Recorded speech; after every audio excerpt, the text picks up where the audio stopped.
research is confirming that forefoot strike running may sustain a lot better long term for injury prevention than heel strike running because much of the science tells us that by impact standards, forefoot strike running is a direct facilitator of naturally engaging key mechanical outputs that I'll discuss in just a moment that effectively act as a constant source of impact protection on the body.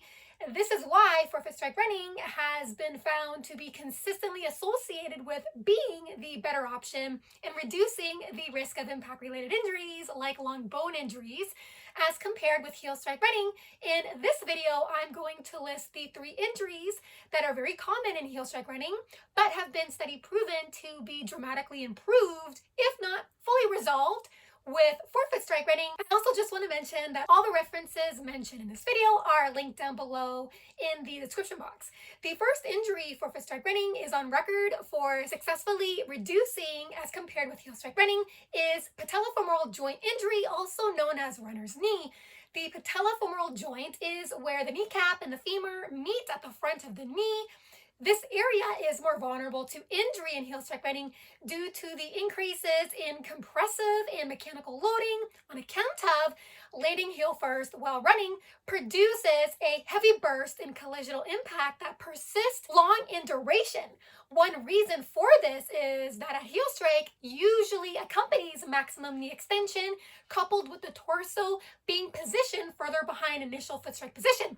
This positional arrangement of the body at landing in heel strike running causes a longer distance separation between the upper body, which is also the center of mass, and initial foot strike position, whereby the longer the distance between the upper body and initial foot strike position while running, the longer the time that the center of mass spends colliding or coming to a crushing halt with the extended leg.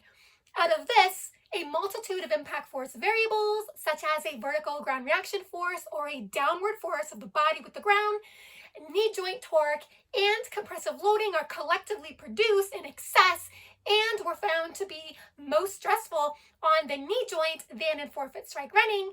In forefoot strike running, the burst in collisional impact on touchdown is completely eliminated because this particular impact force is just not produced if you land on the front part of your foot, on the balls of your foot when you run. The reason for this is that landing forefoot first when running has the well-known positive effect of naturally shortening the distance between the center of mass and initial foot strike position. In this condition, compressive loading on the knee joint is significantly reduced simply because there's no brute burst in collisional impact. Therefore, there's less compression being generated.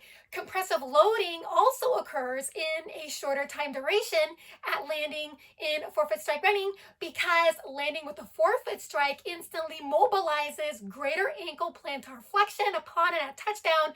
This means that just before the forefoot strikes the ground, the forefoot does not lift up like it does in a heel strike landing, but rather greater ankle plantar flexion essentially means the front of the foot points more down towards the ground or is positioned more parallel with the ground upon touchdown. This enables a more smooth placement of the foot on the ground because it reduces jolt, which is another stressor reduced on the knee. Landing with a forefoot strike while running also increases knee flexion upon a touchdown, meaning the knee joint is more bent and more compliant, not stiff at landing.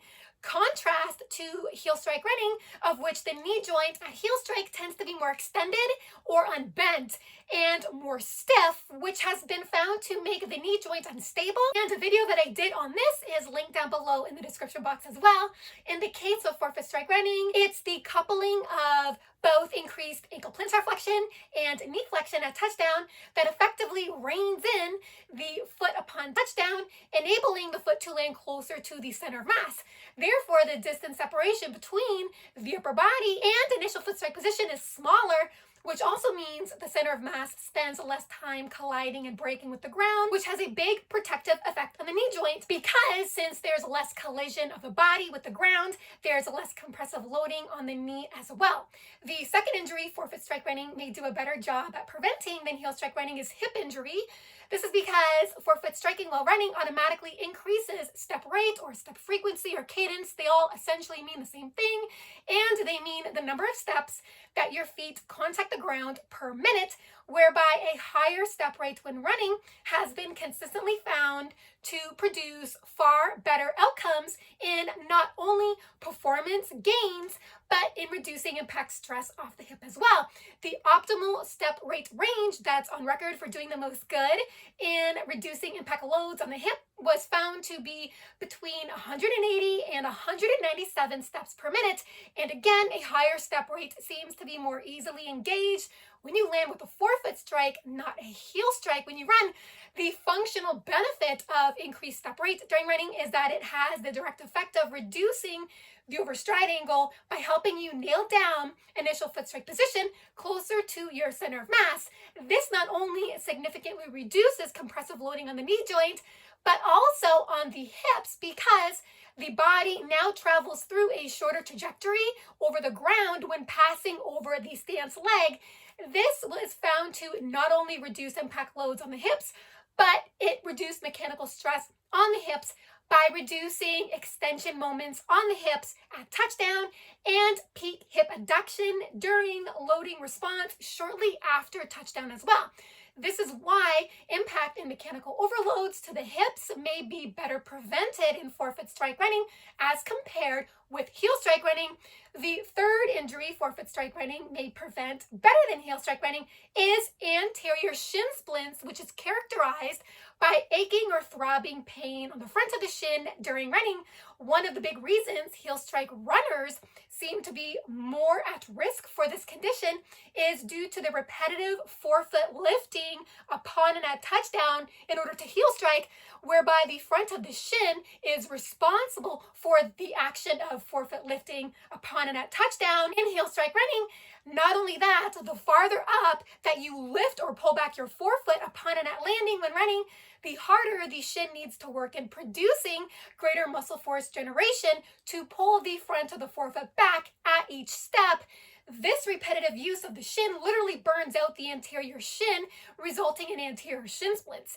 In forefoot strike running, because the forefoot is the initial ground contact point of the foot, there's no need to lift the forefoot really far back, only slightly upon and at landing. And since forefoot strike running naturally accompanies less lifting movement of the forefoot at landing, the anterior shin is not used intensively like it is in heel strike landing when running, and so there's much less muscle force generation on the front of the shin, and therefore one less physical stressor on the shin as compared with heel strike running. So these are the three injuries of heel strike running that forefoot strike running seems to resolve, or at least do a significantly great job at reducing the risk of. I hope you've enjoyed this video. If you did, feel free to hit the thumbs up button as well as the subscribe button if you haven't already.